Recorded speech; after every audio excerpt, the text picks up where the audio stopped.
जय श्री कृष्ण दोस्तों। मानस रोगों के विश्लेषण एवं उनके प्रदर्शन का तात्पर्य एक स्वस्थ और आदर्श जीवन की उपलब्धि है, खासकर तब जब विज्ञान ने मनुष्य की वांछित सुख सुविधाओं को उपलब्ध करा दिया हो और फिर भी अशांति बढ़ती जा रही हो। तब यह निश्चित हो जाता है कि कारण बाहर नहीं, अंदर है। काकभुसंडी संवाद के मध्य जीवन के मूलभूत प्रश्नों को बड़ी ही सूक्ष्मता से उभारा गया है। गरुड़ जी ने काकभुसंडी जी से 7 प्रश्न पूछे थे।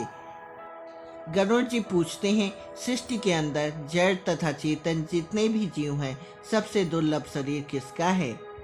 इस पर काकभुसंडी जी कहते हैं, मनुष्य देह के समान दूसरा कोई नहीं है। चर अथवा अचर अर्थात चलने फिरने और न चलने फिरने वाले जड़ एवं चैतन्य सृष्टि के अंदर जितने भी जीव हैं, सब इस देह की याचना करते हैं। गरुड़ जी प्रश्न करते हैं, इस संसार में सबसे बड़ा दुख क्या है? इस पर काकभुसंडी जी कहते हैं, संसार में दरिद्रता के समान दूसरा कोई दुख नहीं है। फिर गरुड़ जी प्रश्न करते हैं, इस संसार में सबसे बड़ा सुख क्या है? इस पर काकभुसंडी जी फिर कहते हैं, संतों के मिलन के समान दूसरा कोई सुख नहीं है। यहाँ पर प्रश्न उठता है कि दरिद्रता कंगलापन को कहते हैं, धनहीन को? तो धन की हीनता माया का धन है या भक्ति का धन? उत्तर साफ है, यह भक्ति का धन है, जिसके बिना मनुष्य कंगाल और दुखी है।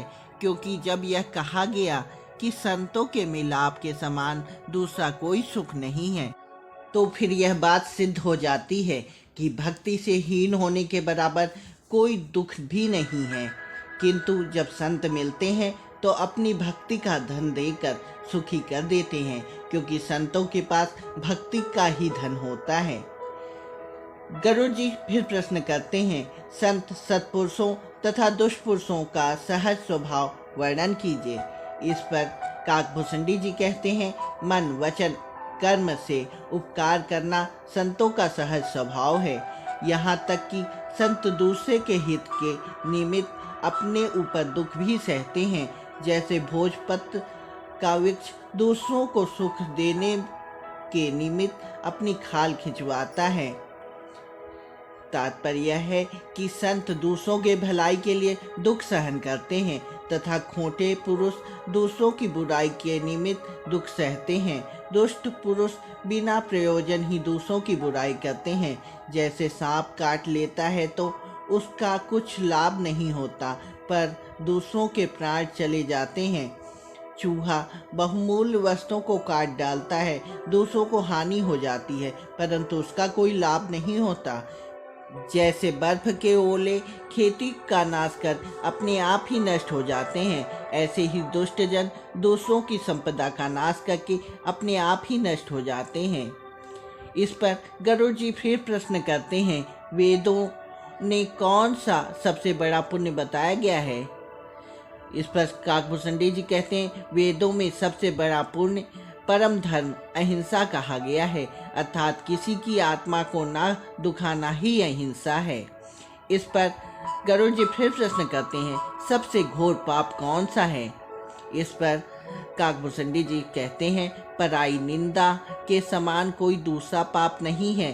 काकभुसंडी जी का कथन है कि भगवान और गुरु की निंदा करने वाले मेढक की योनि में जाते हैं और 1000 जन्म तक मेढक ही बनते हैं, तथा संतों की निंदा करने वाले उल्लू की योनि में जाते हैं, जिनको मोह रूपी रात्रि प्यारी है, परंतु ज्ञान रूपी सूर्य नहीं भाता।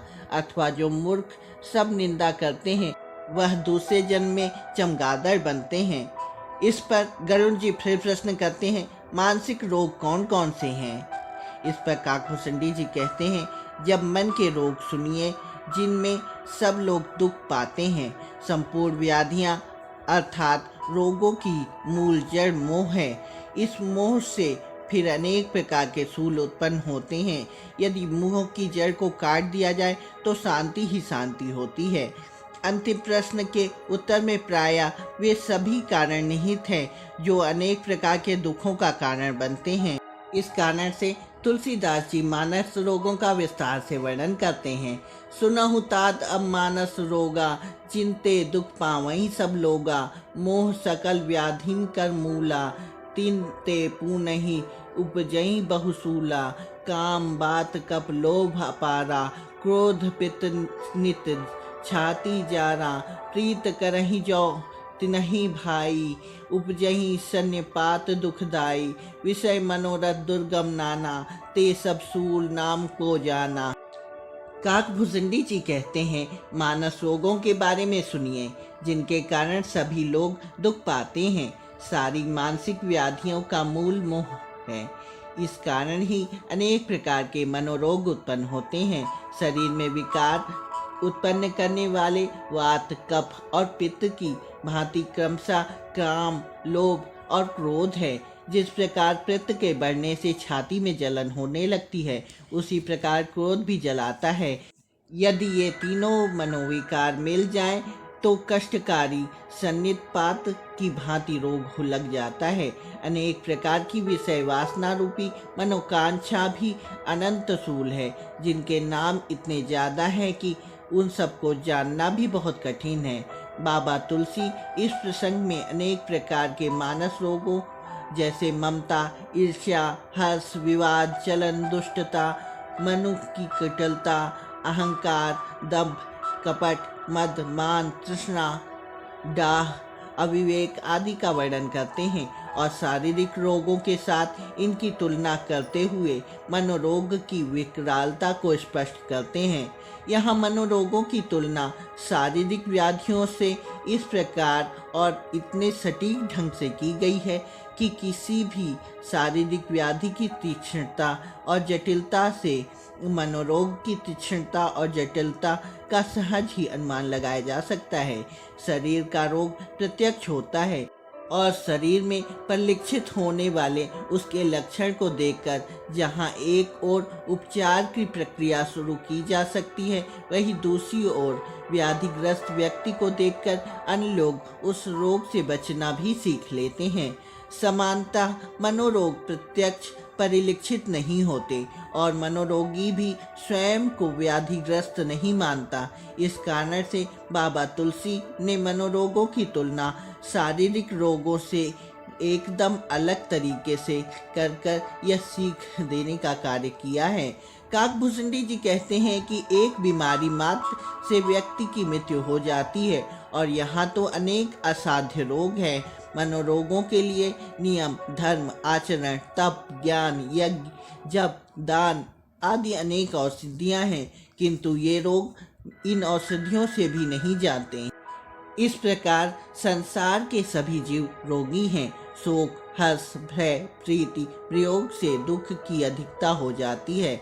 इन तमाम मानस रोगों के विरले ही जान पाते हैं। जानने के बाद ये रोग कुछ कम तो हो जाते हैं, मगर विषय वासना रूपी कुपथ पर जाकर ये साधारण मनुष्य तो क्या मुनियों का हृदय भी अंकुरित हो जाता है।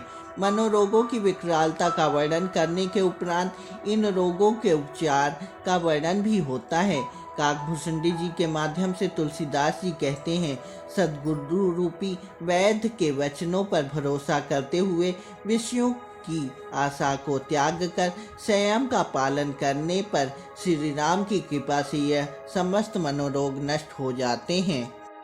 रघुपति भगति संजीवनी मूरी, अनुपान श्रद्धा मति मूरी। इन मनोरोगों के उपचार के लिए श्री राम की भक्ति संजीवनी जड़ की तरह है।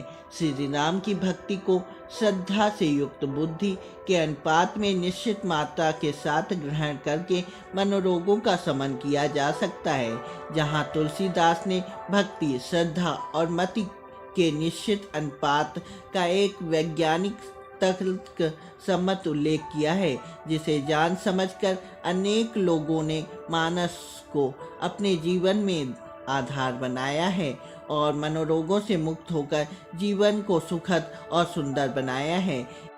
यहाँ श्री राम की भक्ति का आशय कर्म कांडों को कठिन और कष्टप्रद तरीके से निभाने पूजा पद्धतियों का कड़ाई से पालन करने, इतना सब करते हुए जीवन को जटिल बना लेने से नहीं है। इसी प्रकार श्रद्धा भी अंधश्रद्धा नहीं है। भक्ति और श्रद्धा को संयमित, नियमित और सही दिशा में संचालित करने हेतु मति है। मति को नियंत्रित करने हेतु श्रद्धा और भक्ति है। इन तीनों के सही और संतुलित व्यवहार से श्री राम का वह स्वरूप प्रकट होता है जिसे मर्यादा, नैतिकता और आदर्श है, जिनसे लालसा नहीं है, त्याग और समर्पण का भाव होता है, जिसके विखंडन की नहीं, संगठन की, सबको साथ लेकर चलने की भावना निहित होती है, जिससे सभी के लिए करुणा, दया, ममता, स्नेह, प्रेम, वात्सल जैसे गुण परिलक्षित होते हैं। श्रद्धा, भक्ति और मति का संगठन जब श्री राम के इस स्वरूप को जीवन में उतारने का माध्यम बन जाता है, तब असंख्य मनोरोग दूर हो जाते हैं। स्वयं का जीवन सुखद, सुंदर, सरल और सहज हो जाता है। जब अंतर जगत में मन में राम राज्य स्थापित हो जाता है, तब बाह्य जगत में संताप प्रभावित नहीं कर पाते।